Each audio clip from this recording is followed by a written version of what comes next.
So, as we've talked about at the takedown here before, Republicans absolutely positively love how elections are conducted if they win.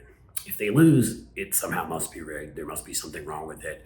For years, mail in ballots were things that they enjoyed because more elderly voters voted for them. Utah, Oregon, Florida, these places used them all the time. Suddenly, when they started being used by black voters and others, they were evil. Oh my God, we can't trust them. Used by military voters too, by the way, and those were some of the ones that certain right-wingers like Adam Laxalt, the Attorney General in Nevada, who's now running for the Senate, and you should make sure never gets elected to the Senate, support Catherine Cortez Masto. He actually had a list of some of these that he said were illegal, and turned out it was military people voting by mail. They'll hate the military too, just like they do the FBI and the CIA and everybody else if they're not on their side. There's no institution they can't turn against. Remember, in sort of a bit akin to McCarthyism, McCarthy turned against the army at the end, and that was his undoing. Just thought I'd remind you. But more recently, it's ranked choice voting. In Alaska, Republicans supported it. They thought it was a good idea. They've supported it in certain other, it exists in certain other states and cities. I don't know the list of all of them, but the minute that Sarah Palin lost her election and saw herself getting her butt kicked from her house, they had a massive problem. It was terrible. The first one out of the gate was Tom Cotton, that angry pencil-neck, geeky dork-looking guy who lied about being an Army Ranger. He was in the military. He was not an Army Ranger. Went to Harvard, but tries to act like an everyman. Is just lucky enough that he lives in Arkansas, so there's enough, sadly, brainwashed voters that will vote for him no matter what he says or does.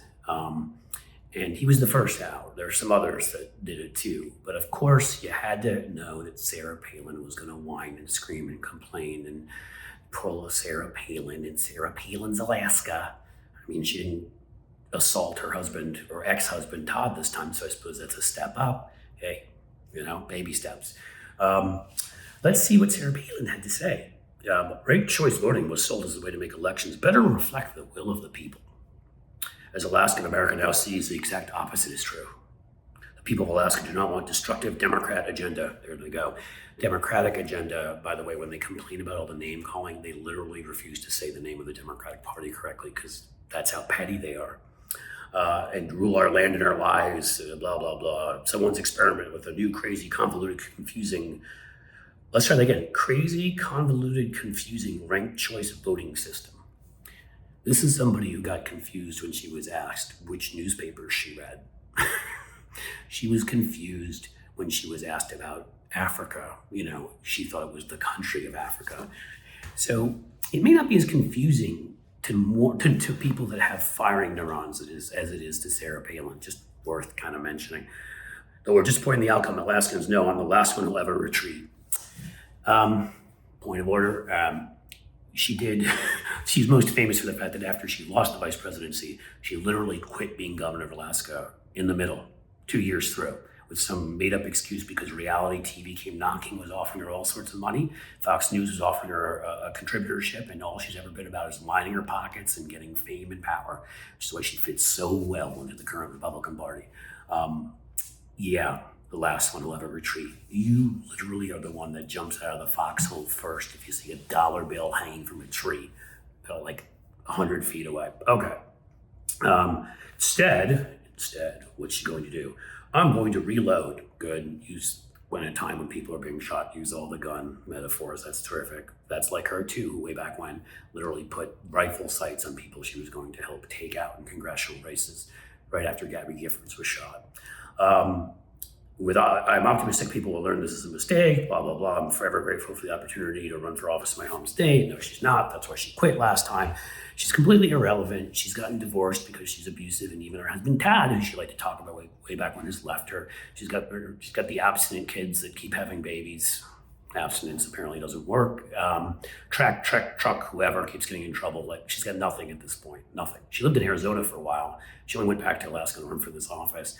And so she thinks this will make her relevant again because she'll get the stage that Lauren Boebert now occupies and Marjorie Taylor Greene and others. She'll try to muscle her way in. And my guess is there'll be a cage fight if she were to get there. But she's not going to because Mary Peltola, Native Alaskan, was elected by 3 points and beat her. and she will beat her again in November. Now, this was a special election for Don Young, who passed away after serving in that House seat for 167.5 years. And so a Democrat is there for the first time in about 40 to 50 years. Very red seat. It says a lot about where this country is, rejecting the nuttiness, the insanity of toxic people like Sarah Palin and their politics. They're anti-Roe and pro-gun and the rest. It's a big moment, and of course that's why Palin is complaining, because all they can do is whine, complain. Again, if voting favors them, that's the only outcome that can be legitimate at this point, is they're winning. If they lose, something's wrong. It's mail-in ballots, or it's machines flipped and they attack companies like Dominion and then they get sued, as Fox News just was called in to testify. And so was Sean Hannity and Tucker Carlson, and I hope they take on for everything. So it's that, the machines, it's, I think that goes to Hugo Chavez, who's inside switching votes. It's that large worm-like character created by nuclear fallout in one of the episodes of the X-Files. That guy might have gotten into some of the machines and changed them. It's impossible now. Anything could have happened, but something must have, because they didn't win, which is the way they view it. And that's authoritarianism. That's fascism. When only you can win elections, that's not a democracy.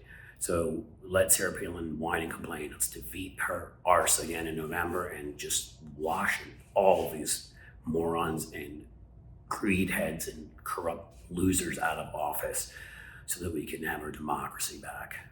Thanks for watching, guys. Please subscribe. Turn on notifications so you'll know when the new videos come. Share with everybody. We're growing quickly. And like some more.